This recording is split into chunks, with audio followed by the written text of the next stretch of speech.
Are we really the masters of our fate? The captains of our souls? Whether or not we have this free will, as it's often referred to, has been the subject of debates among philosophers, scientists, theologians, and more, at least since words have been written down, and most likely far before then. And folks, like many of the big questions we've explored, just like Sherry talked to about these children, there doesn't seem to be agreement on the answer, even in the 21st century. The possibilities seem to fall on a continuum, or perhaps it's more complicated than something linear, but for this sermon, we'll proceed as if that's the case.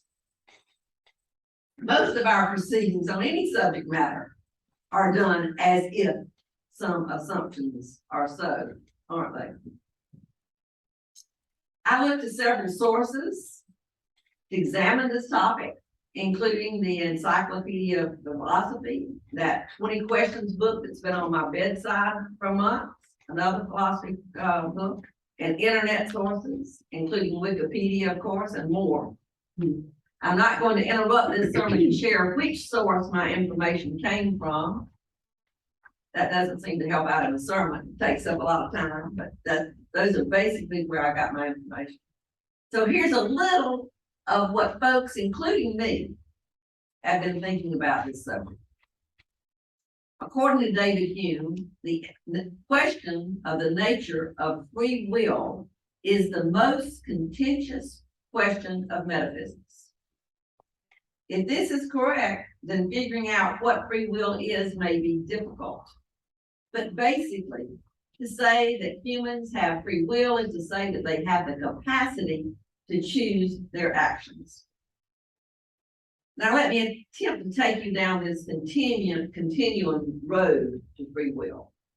On the side furthest from free will is what many refer to as hard determinism or scientific determinism.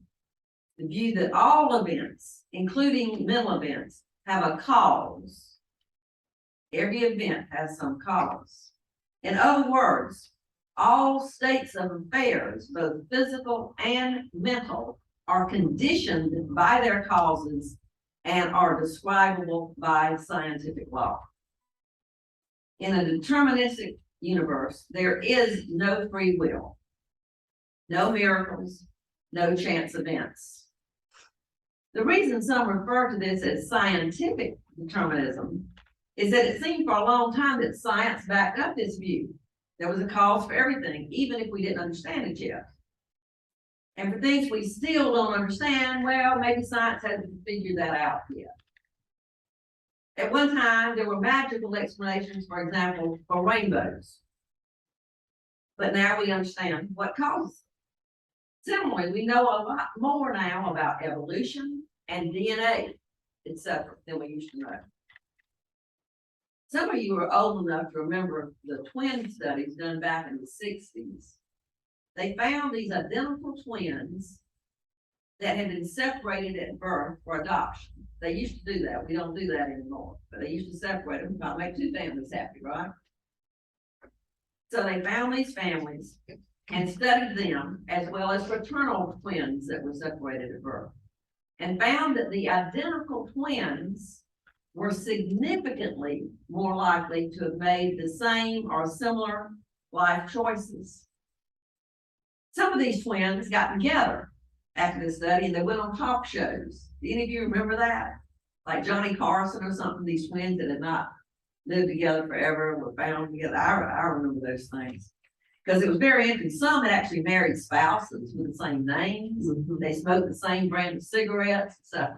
You know, that kind of thing. Same toothpaste. Yeah. Of course, they emphasized how they were alike, not how they were different. But it did lead to some credence that perhaps we are hardwired to lean towards certain choices.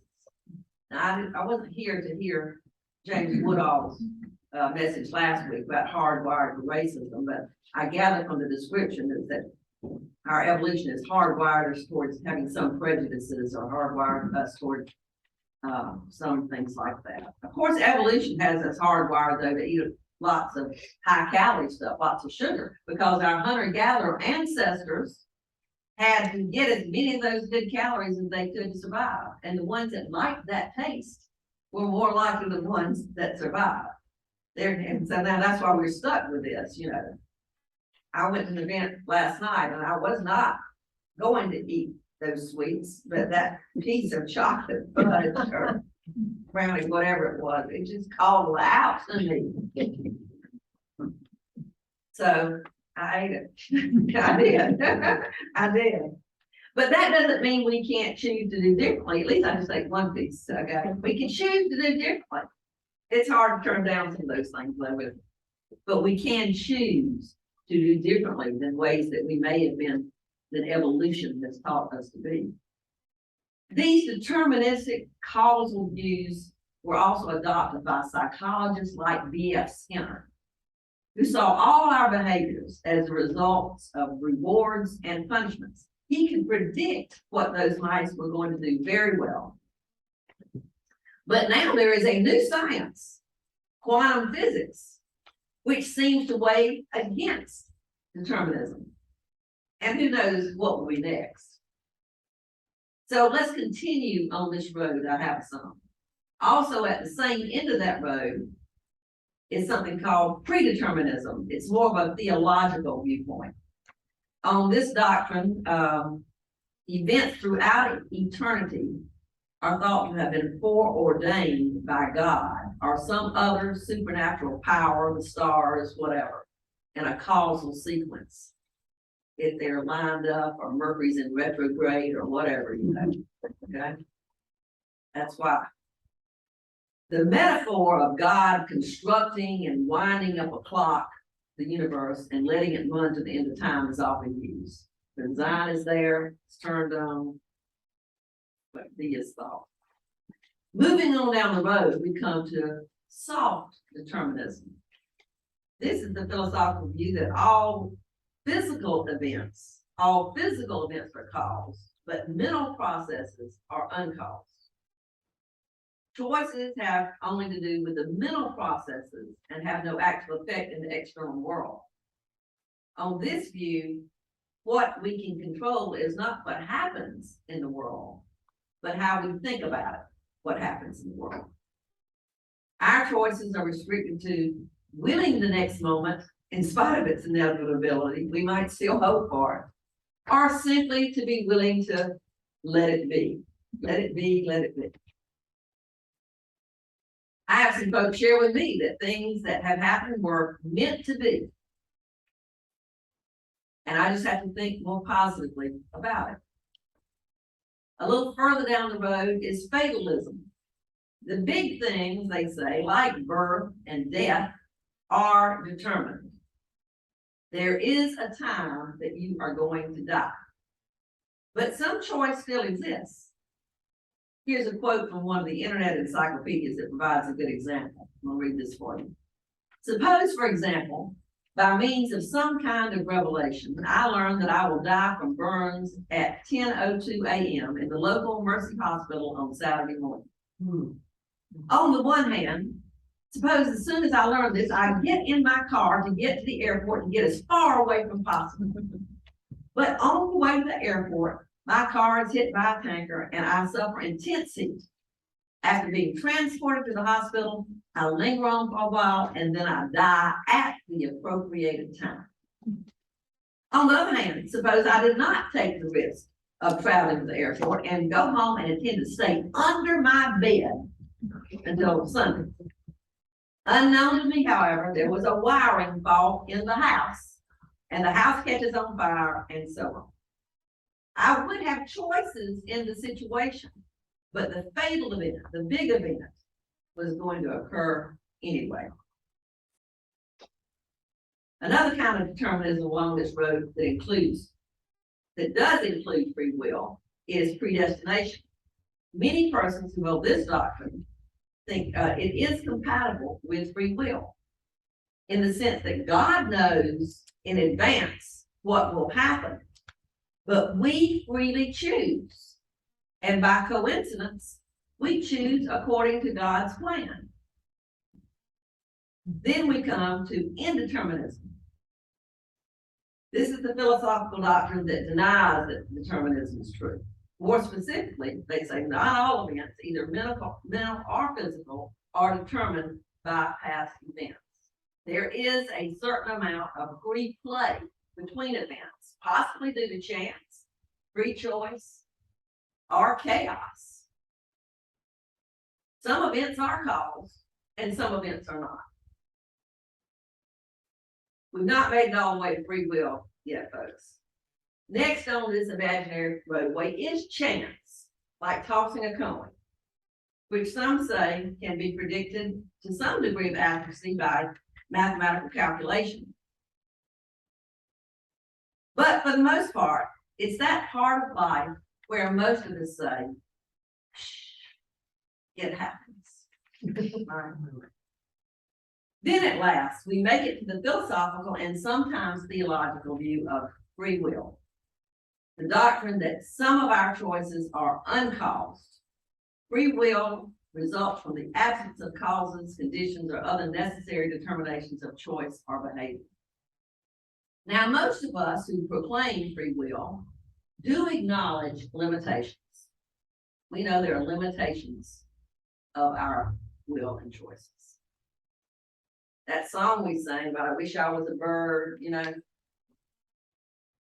Well, I cannot flap my arms like a bird flaps its wings and fly. I am bound by the laws of nature. However, some folks did figure out how to work within the laws of nature so that Greg and I will be able to fly to London. We are also sometimes constrained by others who have imprisoned or oppressed us. And we're constrained by resources and more. But within some limitations that we accept, we choose to believe that we can make choices. Now, that continuum is one way to explain the spectrum of possibilities. There are other words and frameworks that are also used. But this is a sermon, not a textbook. Regardless of the terminology used, usually when free will is discussed, you will also find a discussion of responsibility. My 20 questions book provided this example. Take the case of a criminal who was raised in a slum surrounded by poverty, crime, and drugs. He went to school in which the most academic activity was writing graffiti on the walls. He was abused and beaten as a child, and as a teenager he was beaten. He was harassed as a young adult. His acts of violence, his defense attorney argues, was nothing more but the product of his environment and upbringing. It is society's fault, he says. He, the individual, is not to blame. The prosecutor is incensed, saying that thousands of children grow up in similar circumstances, she argues, and they do not turn to crime. A person is free and responsible for what he or she does, she concludes, and a crime must be paid for. There are many other similar kinds of examples. So which lawyer is right? Certainly, we are heavily influenced by our culture and environment, especially in our developing years. In my last one, when I talked about the guy that died by the bear eating him or something, you know, and the narrator, old Indian, saying it was a good death. And I thought, well, that wasn't a good death. But then I thought, maybe if I grew up in that culture, I may have thought about that as a good death. Right? So we're heavily influenced by our culture and our environment.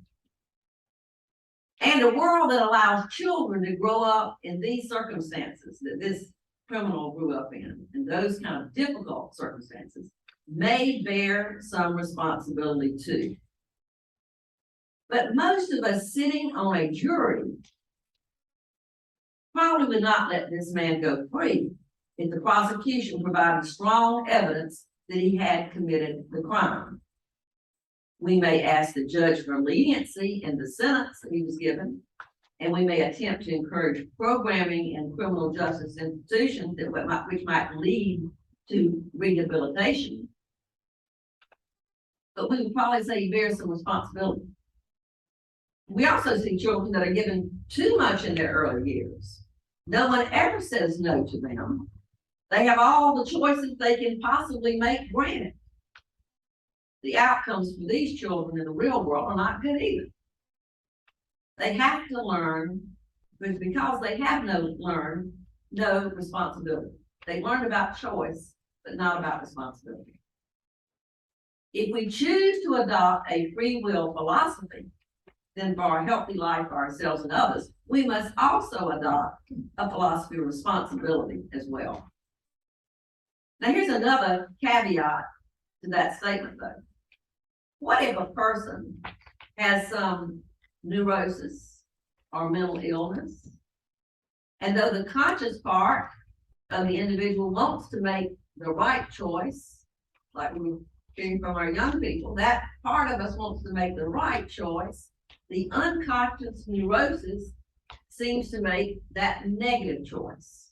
Is this person responsible?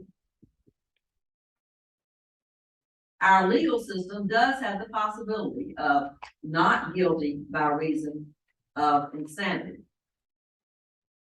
But aren't most murderers mentally ill?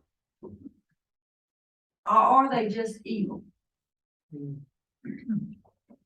know, I did not watch all that Alec Murdaugh trial, but I did see the highlights. And I know the jury came back with a guilty verdict. Although I'm not sure that the evidence was provided, all the evidence to prove guilt. But even thinking that, I was glad to see him go to prison. Greg and I have been watching the Bernie Madoff thing on Netflix, and I'm glad to see him go to prison. Yeah, finally. Because they seem to be very bad men.